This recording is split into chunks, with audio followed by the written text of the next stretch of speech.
Həşr surəsində keçən ayət. "Və mə ətəkumur rasulu fəxuzuhu və mə nəhəkum anhu fəntehu." Muhammed sizə nəyi verirsə sallallahu əleyhi və səlləm onu götürün. Nədən çəkindirirsə ondan çəkinin. Nəyi verirsə Peyğəmbər sallallahu əleyhi və səlləm onu götürün. Baxın, burada bir incə məqam var. Sizcə burada sünnəyə işarə varmı? Əlbəttə ki. Bu sünnəni kimi bizə verib? Muhammed sallallahu əleyhi və səlləm. "Və mə ətəkumur rasulu fəxuzuhu." Allah deyir ki, götürün, əmr edir. Subhanahu teala. Muhammed sizə nəyi verirsə onu götürün. Muhammed bizə nəyi verib? Sünnəni verib sallallahu əleyhi və səlləm. Biz onu götürmüşük də bu qədər. Biz qiyamət günü Allah bizə soruşanda ki, "İttəbə'tə mən kimə tabe oldun?" Deyəcək ki, "İttəbə'tu Muhammeden sallallahu aleyhi və səlləm." Ya Rabbi, Allah Teala bizi o qullardan etsin. Biz Muhammedə tabe olduq sallallahu aleyhi və səlləm. Sən ey miskin insan, Allah hidayət versin. Əslində biz onlara şəfqət edirik, həqiqət. Qəlb ağrılığıyla, qəlb belə deyək, yanğınlığıyla danışır vallahi ki.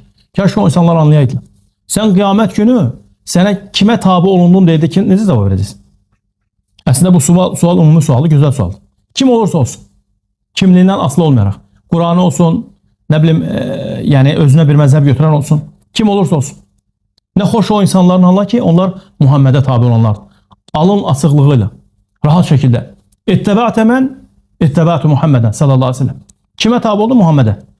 Yaxşı, Muhammeddən qeyrisinə tabe olanlar nə deyəcəklər? Allah alem. O günlər özü uzun olmayacaq.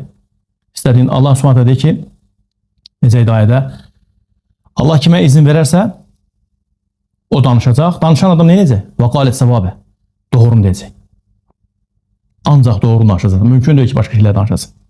Ona görə Allah Subhanahu bizləri sabit etsin. Və özümü tuturam o insanlara, həqiqətən o insanlar ola bilsin ki, doğrudan da bilmirlər.